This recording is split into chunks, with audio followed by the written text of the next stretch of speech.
ಅಬ್ಬರಿಸಿತ್ತು, ಆರ್ಭಟಿಸಿತ್ತು. ಒಂದು ಕ್ಷಣ ಹುಯ್ಯೋ ಅಂತ ಸುರಿದ ಮಳೆಗೆ ಅಲ್ಲಿ ಹತ್ತಾರು ಅವಾಂತರವಾಗಿತ್ತು. ಅಷ್ಟಕ್ಕೂ ಮಧ್ಯಾಹ್ನವೇ ಎಂಟ್ರಿ ಕೊಟ್ಟಿದ್ದ ಮಳೆರಾಯ ಯಲಹಂಕ ಭಾಗದಲ್ಲಿ ದೊಡ್ಡ ರಗಳೆಯನ್ನೇ ಮಾಡಿದ್ದಾನೆ.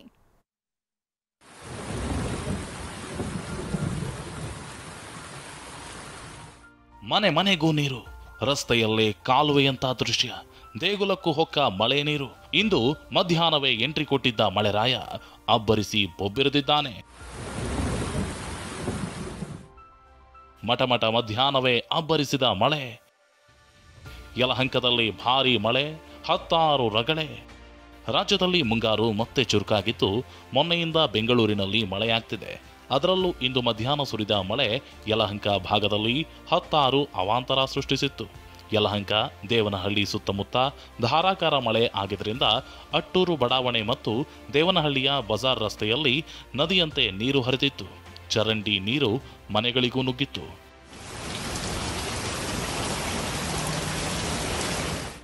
ಇನ್ನು ಅಟ್ಟೂರಿನಲ್ಲಿ ರಸ್ತೆ ಮಾಡಲು ಮುಂದಾಗಿದ್ದ ಪಾಲಿಕೆ ಚರಂಡಿ ಅಗೆದು ಹಾಗೆ ಬಿಟ್ಟಿದೆ.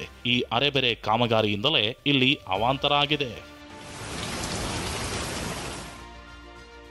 ಅಟ್ಟೂರು ವಿಶ್ವನಾಥ ದೇಗುಲಕ್ಕೂ ಹೊಕ್ಕ ನೀರು. ಬಿಬಿಎಂಪಿ ಎಡವಟ್ಟಿನಿಂದಾಗಿ ಅಟ್ಟೂರು ವಿಶ್ವನಾಥ ದೇಗುಲಕ್ಕೂ ನೀರು ಹೊಕ್ಕಿತ್ತು. ದೇಗುಲದ ಆವರಣದಲ್ಲೇ ನೀರು ಉಕ್ಕುತ್ತಿತ್ತು. ಮೆಟ್ಟಿಲುಗಳ ಮೇಲಿಂದ ನೀರು ಧುಮ್ಮಿಕ್ಕುತ್ತಿತ್ತು. ಈ ದೃಶ್ಯಗಳೇ ಯಲಹಂಕ ಭಾಗದಲ್ಲಿ ಯಾವ ಪರಿ ವರುಣ ಅಬ್ಬರಿಸಿದ್ದಾನೆ ಅನ್ನೋದನ್ನ ಹೇಳ್ತಿವೆ.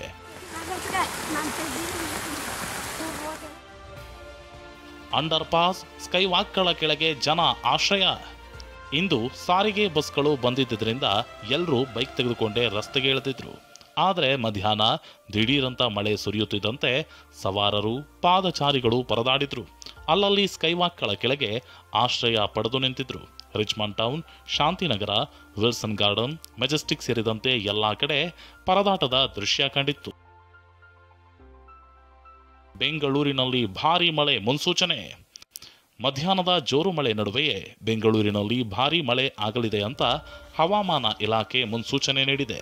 ಬೆಂಗಳೂರು ನಗರ, ಬೆಂಗಳೂರು ಗ್ರಾಮಾಂತರ, ಚಿಕ್ಕಬಳ್ಳಾಪುರ ಸೇರಿದಂತೆ 17 ಜಿಲ್ಲೆಗಳಲ್ಲಿ ಇಂದು ತಡರಾತ್ರಿ ತನಕ ಯೆಲ್ಲೋ ಅಲರ್ಟ್ ನೀಡಿದೆ.